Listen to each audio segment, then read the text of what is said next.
Good evening, everyone.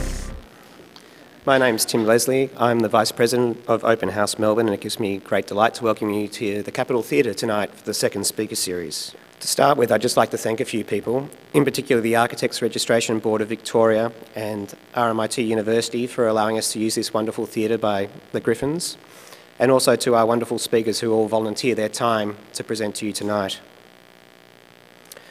The event, Melbourne Open House, started in 2008 through the Committee for Melbourne's Future Focus Group, and it was based on the London Open House model, which started in 1992. From our perspective, it was a simple idea. We just envisaged about when we went travelling what we did, and when we went and saw special buildings and spaces, what we did was actually do a lot of research. We took photos and did tours and came back with an understanding of a place or a space, and we communicated that to others. And through that way, you end up learning about culture. So we wanted to attribute the same idea to Melbourne. Why not be a tourist in your own city? In fact, why not take the night and spend a city in a CBD hotel and really experience Melbourne and understand its buildings? And through understanding its buildings, you'll get to understand Melbourne, both its past, present, and hopefully its future. We started in 2008 with 8 buildings and were completely overrun by 30,000 visits. The event started from Federation Square and ran up to CH2, a short walk. Based on this, we went to the second year and grew the event to 32 buildings and had 51,000 visits. We then had a second axis which went down Collins Street towards Docklands, so it was the two major axes of the city. In 2010, we grew to 59 buildings and had 65,000 visits.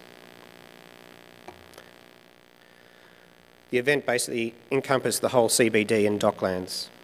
And last year, we opened 75 buildings and had 106,000 visits. We increased the area to the surrounding suburbs and focused on the city and Docklands. This is our 5th year, and we're aiming for 100 buildings. We're extending the program to go out to Essendon, including Fitzroy and Collingwood, and also the beachfront areas. You may have noticed that previously we were called Melbourne Open House, and this year we're called Open House Melbourne. The reason for that change is to align ourselves more strongly with the Open House worldwide family. There's 18 cities which partake in this event, and we were the first in the Southern Hemisphere. And it gives us great delight to announce another 2 in Australia, both Open House Perth and Open House Adelaide, which joined in 2012. Brisbane started in 2010, and there's also an event in Sydney, but this is a paid event. So this is important because it means you can travel the world and go and see some amazing architecture for free. You can go to New York and get into some of these amazing spaces that you would never be allowed past the front door. So I highly recommend going onto this website and planning your next trip overseas. Our original vision was to promote good design and contemporary architecture. However, the longer we've been doing it, the more we realise how important significant spaces are. And it's not just contemporary architecture, but it's also the architecture of the past and also places that house people and what people do. So people and places. Governor Latrobe, the first governor of Victoria, lived in this humble cottage which he shipped across in 1839. These horses that the police use are housed in the 100-year-old mounted police barracks in South Melbourne, an incredible space. Here's a builder trying to realise ARM's vision for Harmer Hall. Or you can go up into a boardroom such as this in 2009 when we opened Macquarie Bank's boardroom, and you can sit in the spaces where some of the big deals are made. You can go down into Peter MacCallum Cancer Centre, into the radiotherapy bunkers, and actually experience what it's like to have treatment in these isolated spaces and gain a sense of empathy. Or you can understand the latest housing and how we're thinking about families and the relationship to different generations. But what can you see in this year?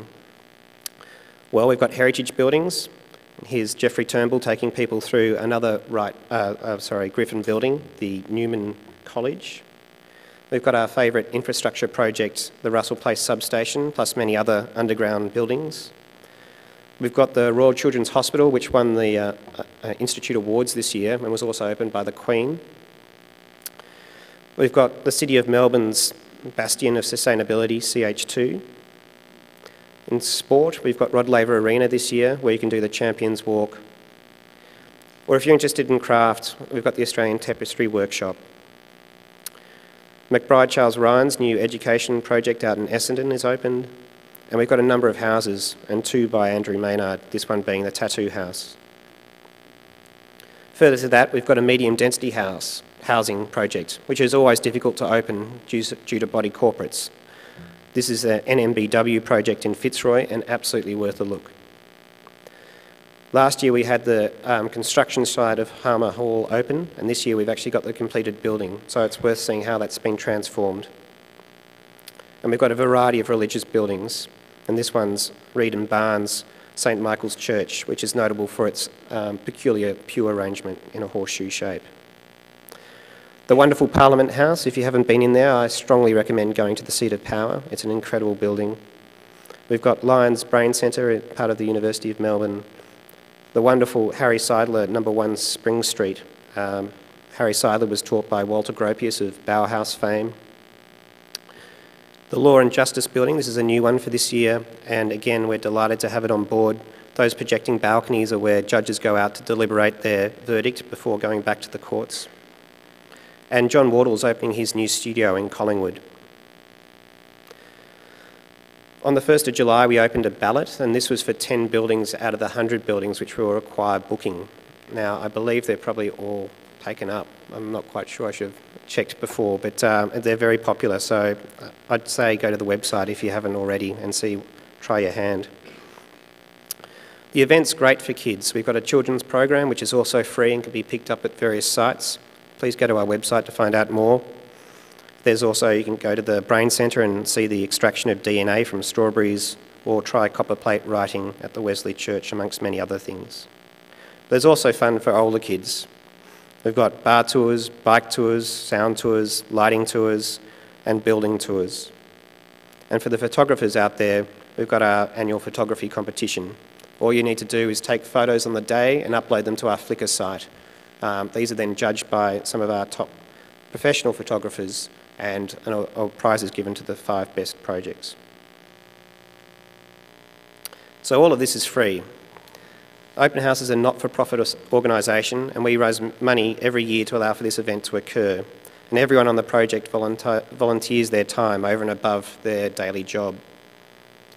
Other events could charge you $30 to $90 to go on a tour on the weekend, or even $25 to $75 to come to an evening like tonight, and we charge you nothing. What we do hope you'll do, though, is actually buy one of our programs. It's $8, a fantastic resource for the weekend and a fantastic memento for the future.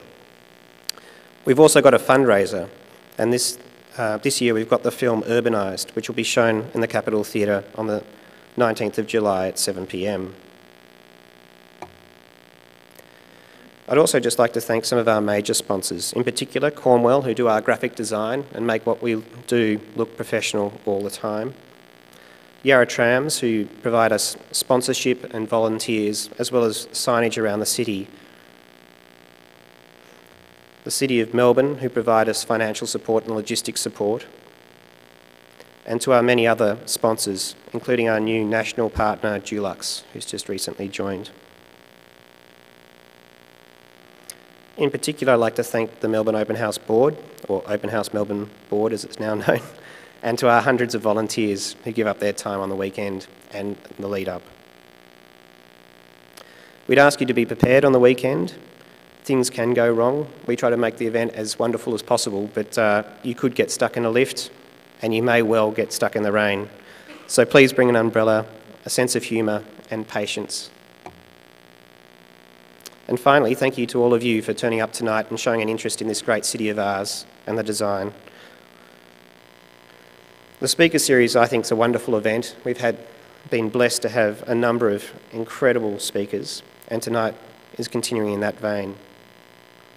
And it gives me great pleasure to introduce the MC for tonight, Peter Madison from Madison Architects. He's also the host of Grand Designs Australia, and we're very proud to have him as our ambassador for Open House Melbourne.